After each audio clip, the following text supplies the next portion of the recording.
Hi everyone, this is Jerry. This is a game between Garry Kasparov and Anatoly Karpov. It was from the 1985 World Chess Championship, and going into this round 11 game, Kasparov was trailing by just 1 point in a best of 24 match. So hopefully you take something away from this.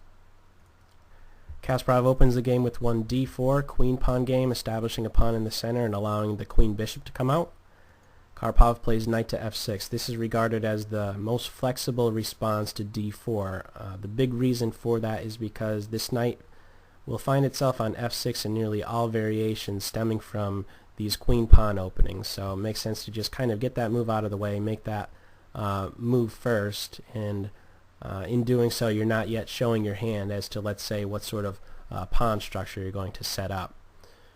What we see next, c4. Ideally you would like to play e4, but that's out. The knight will just grab it. So c4 is a nice alternative. When you do have a pawn in the center like this, you try and get another pawn up right beside it, because two pawns side by side like this are usually an asset. They control a great deal of squares, and just these two pawns already at this very early stage in the game are forming a nice wall controlling all four of these squares, and they're very flexible. Either one can move forward, and when they do, they're protected by the other. So this is a strength for white, and it's important for black to take that into account and make strides towards breaking it up.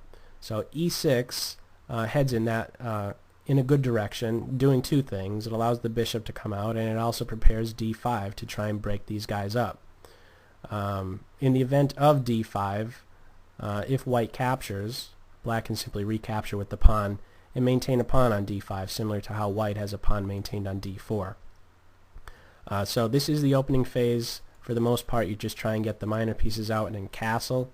So that's why we're seeing moves like knight c3 and bishop b4. This move, by the way, is signaling the Nimzo-Indian defense, a very aggressive move to be playing for black, immediately putting pressure on the white position, pinning the knight on c3. So already there's new possibilities in that of knight to e4, adding pressure to that pinned piece. Typically, when you do have your opponent in a pin, it's often a good strategy to just try and pile up on that piece that can't move. Don't capture that pinned piece, attack that pinned piece. So more development, knight f3, black castles, bishop g5. One thing to note, e3, if you make that move, this bishop isn't the happiest piece in the world, so that's why we first see bishop to g5, so it can at least start to see some of the black pieces instead of being shut inside its own little pawn chain. So first bishop g5 and now c5. Well, sure enough, you have to break these guys up. You can't just let them sit there forever, so c5 does just that, and the other benefit is that it allows the queen to come out along this diagonal, where from that point she will indirectly put pressure on this knight which is still pinned, and also potentially function laterally along this fifth rank. As soon as this pawn makes a capture, she can maybe grab this bishop if this knight gets too crazy. So those are just a couple things to keep in mind with c5. e3, multi-purpose move, guards d4, it allows this guy to come out. Takes, and now h6. So there's a couple issues that black has from such a position, a couple things to really take into account. One thing is that this is still an asset for white. For as long as they're side by side like this, they're going to prove to be an asset. The other problem, the other issue, is that this bishop is very annoying to the black pieces. The knight is pinned, so we got to do something about that pin. It's not a good idea to just be kept in this pin for forever. So h6 is putting a question to this bishop. What are you going to do? Are you going to take my knight? If you do, I have the bishop pair in an open position. I'm completely fine with that. So that's not happening, and neither is a move like this where there's no longer a pin. So sure enough, what we do see is just the bishop backing up to h4 and pretty much saying what was accomplished by this little h6 move that you did. In fact, that is a good question to ask yourself. Why is such a move like that played? Let's have a look at some reasons. Here's one. Long-term wise, this black king could make use of h7 as a flight square. In the event that there's a back rank check later on, this king can make use of h7. What's the downside? g6 is a little bit more weak. True that this pawn watches over this square, but nevertheless, whenever you make a pawn move in front of your own king, you're weakening your kingside structure in some way. Now, are you going to be able to, as white, take advantage of this? In this game, no. in other games, maybe it did occur where white was able to take advantage of it. This is the sort of trade-off that you have to weigh in your own games, but it's just important to really recognize that for starters.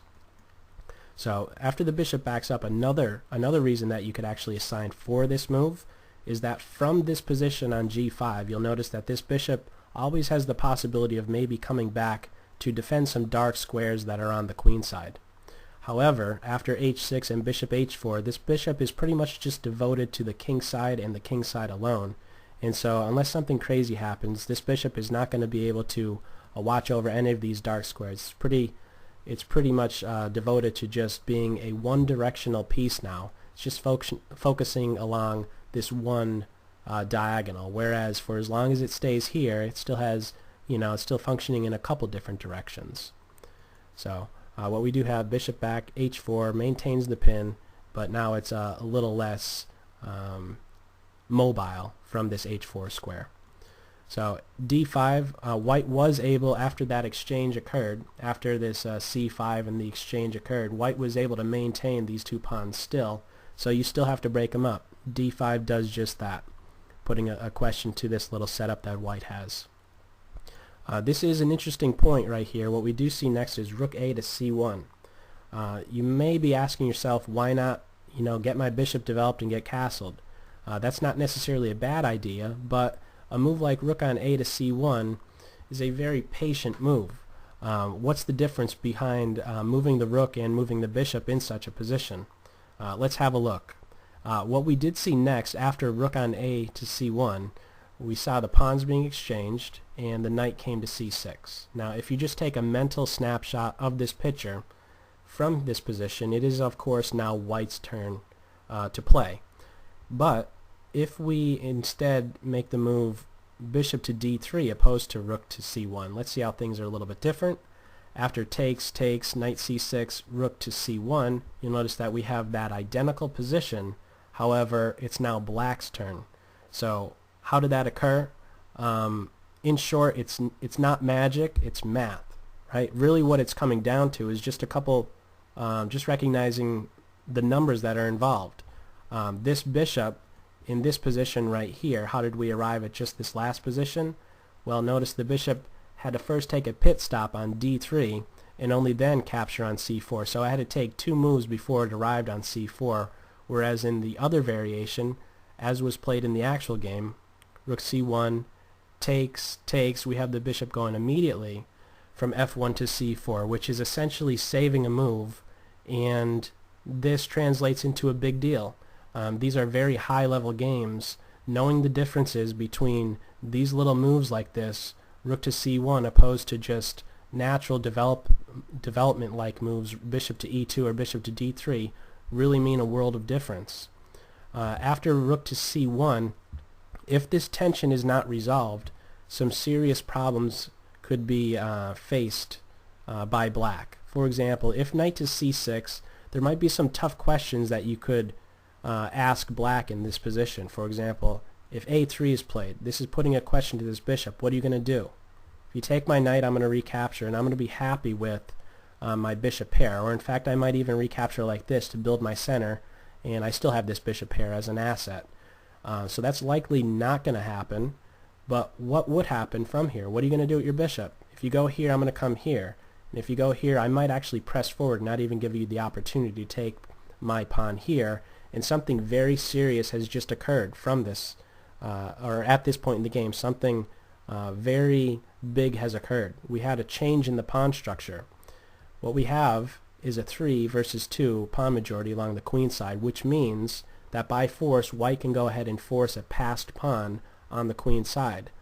As black, are you going to be able to cope with such a thing? That's something you have to be aware of. If you're not in a position, if your pieces are not in a position to cope with that sort of thing, you should really be making this exchange right away. In fact, if you try to break it up, we could see something like this, and now we have a connected passed pawn, which is even more bad news for black in such a position. So these are some things to really be considering. The pawn structure is really, the pawns act as a blueprint, really, for the remainder of your pieces. They act as the instruction manual for the rest of your pieces. How the pawns are structured pretty much tells you how you should be moving about the remainder of your pieces. One other alternative is that the bishop could maybe just come here, but again, keep in mind that this pawn could simply still play here, and we have once again this 3 versus 2 sort of pawn majority on the queen side in favor of white. So this does not happen. Black does not give white the option to do such a thing, and instead just captures this right away, and we enter now a structure where which is referred to as the IQP, or isolated queen pawn structure. White has an isolated pawn on d4, and it's considered isolated because it can't be protected by any white pawns. Also, another thing which is implied by this isolated queen pawn is that the square directly in front of it, d5, is now a hole. There's no white pawn that can control that square, and so what black will try and do is maneuver about in such a way so that they could, let's say, maintain a piece on that d5 square. Because if you're able to maintain a piece on that square, well, guess what? This pawn isn't going to be able to move forward. That's usually one of the advantages with having this isolated queen pawn. You're always, let's say, threatening to push forward and maybe mess up the black position. But if black is able to keep that under control, it could really just turn around and be bad news for white. So what we do see, some more development, knight c6, white castles, bishop e7. So this is how black is coping with the pin, simply just retreating the bishop. So now this knight is finally free to move. Notice we're not seeing this sort of move. Okay, yeah, you're out of a pin, but guess what? Serious weaknesses to your kingside structure. These highlighted squares are now holes. There's squares that can no longer be protected by any of the black pawns. So just bishop e7. Let's keep this structure as is. I made one pawn move near my king. That's enough. And now rook to e1. Very sensible moves, very logical moves. Open file, half open file. The rooks like those kind. b6 allows for the bishop to come to b7 and develop. The bishop can also come here, but that's just it doesn't really pass the two-word test, which is now what? I mean, really, what is it going to do next from d7? I've heard people refer to that sort of a developing move as just being half developed. Okay, yeah, it's off the back rank. You're one step closer to having these rooks connected, one step closer to having these rooks in direct contact with one another. But beyond that, what is it really doing? Well, nothing. So b6 is important. It's worthwhile to make that move, to spend the time to get this bishop on b7, because there isn't a better diagonal for this bishop to be on. And you'll notice that from b7 it indirectly watches over d5, which is the square that you want to have under your control in such a pawn structure. So next we have a3. What's its purpose? Guards b4 so that there isn't some knight maneuver to get to this d5 square. It also allows for the bishop to be tucked back to a2 in anticipation of this rook coming to c8. You could anticipate this sort of move coming about because that's where the rooks belong, on open files and half open files, and you know, from c8, well, that's an open file. So bishop b7, bishop g3. This is just getting out of potential tension. As soon as this knight, if this knight was to move, there'd be tension between the bishop on h4 and this bishop here. So white is just voluntarily getting out of that. So next, rook c8. This bishop is unprotected. This knight is getting ready to move. The bishop would then be hit. So let's just back him up. And now bishop to d6. So this is a very quiet looking position, but it's a very critical position. If white is not careful in this position, they could really turn out much worse. For example, if I was to just make a nothing type of move for white, let's say b4, doesn't really do a whole lot at all, just weakens squares on the queen side. This is what could occur.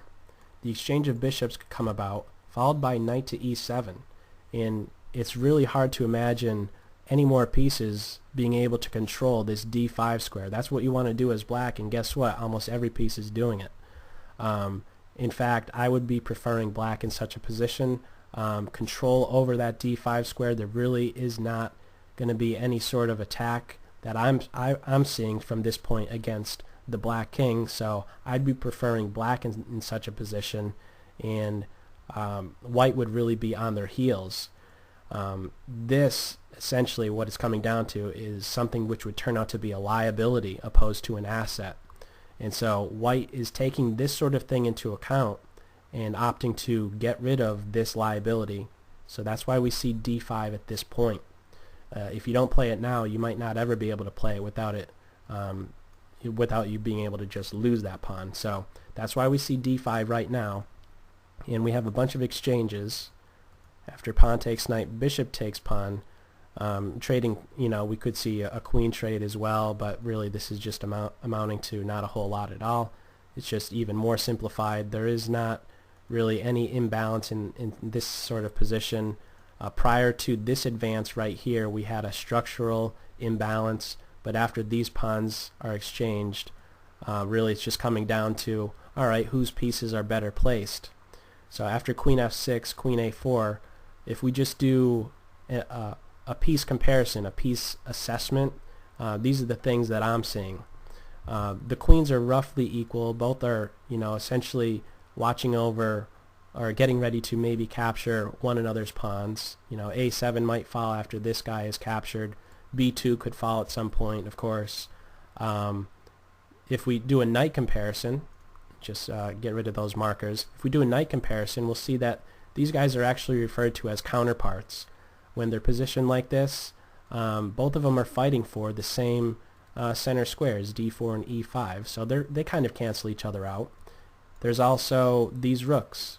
Eventually this rook is going to be placed here. In other words, they're functioning on these open files, and so that's ideally where you want the rooks. So really there's no imbalance with regard to the rooks. If we look at the king positions, both of them already have flight squares, so in the event of a back rank check we could just bump our king up. If any king is slightly better or slightly worse off, it would be the black king, because if it does have to make use of this flight square, well, you'll notice that there still is a light square bishop on the board, and it could be subjected to checks. However, the white king doesn't face that issue. If it's ever checked, it goes to a dark square. There's no dark square bishop for black on the board, so maybe the black queen could at some point get here and control that square. That might be a downside, but I think the more direct thing, if anything, is that if this black king has to go to h7, that's a light square, and he's kind of just sticking his head out and getting ready to be checked by this bishop on d5. Beyond that, the only other piece to really focus on, and I believe this is really the main feature in the position, if there is an advantage at all in such a position, it lies in the fact that this bishop on d5 is much better placed than this bishop on b7, such that this bishop is pinning the knight to this bishop on b7. The knight can't go anywhere it wants. It'd have to go to move a square like a5 so that it's watching over the bishop. But other than that, I really don't see any other advantage for white in such a position. Really, just this bishop comparison is what's telling me that white is slightly better than black. The bishop is functioning in an X direction. This bishop really isn't doing a whole lot at all. And right now this pawn is pinned to the king, so that's just one other thing to note. What we do see next is just rook on f to d8, getting the last piece involved. The bishop's attacked. Rook on c to d1, so this is just a pretty much even position, not a whole lot going on at all. Next we see rook to d7. I'm not 100% sure why this move was played. A move like queen takes pawn here could have been played. I'm not sure why it wasn't. The only thing that I could come up with is maybe black didn't want to have this sort of imbalance occur. Maybe white was anticipating maybe giving up a pawn in exchange for now having a bishop opposed to a knight. This sort of exchange could come about. The rook's attacked. Where does it go exactly? It could go to c4, but you do have to do some calculation with that, of course, because when you move your rooks off the back rank, you're susceptible to checks. And if this check came, the king could come here, and a move like this isn't good in this position because it fails tactically. Just chop him off and then hit white with the check. We're going to be grabbing the rook next. So there is this was one approach. However, black didn't go for it. Instead, what we did see is just rook d7, looking to just double up on this d file. And after queen to g4, the white queen from this position is hitting the rook, which is unprotected. And unfortunately for black in this position, this next move was a very serious blunder. The move played, which seems very logical, very natural, follow-up to this rook move was rook d8. This was the move played, and it's a serious blunder. If you'd like to, you could go ahead and pause the video and see if you can find White's reply. It's a very, very good move, of course. It's a winning move, and Black is going to end up resigning shortly thereafter. So White to move in this position. Pause the video if you'd like. Alright, the winning move is queen takes rook. Just a queen sacrifice, but not really sacrifice because White is getting a whole lot more. This is just completely winning. There's no other response but to recapture. After rook check, king here, what we did see is bishop to e4 checks the king and has now a discovered attack against this d7 rook. At this point, Black ends up resigning. What would occur from this position if play were to continue? g6, rook takes rook, and now what? How exactly do you cope with the pressure against your bishop? Well, really you don't. If a move like this is played, we're just going to grab the knight, and unfortunately the queen is overloaded. She has to watch over the bishop and pawn. Grabbing the bishop will just run into rook takes pawn, and that's mate. So as it went in this game, this was the final position. After bishop to e4, Black ends up resigning, and for good reason. So although just prior to this, just a few moves ago, it was roughly equal, it definitely shows that even at this very high level, mistakes are indeed still made. So that's all for this video. I hope you got something out of it. Take care. Bye.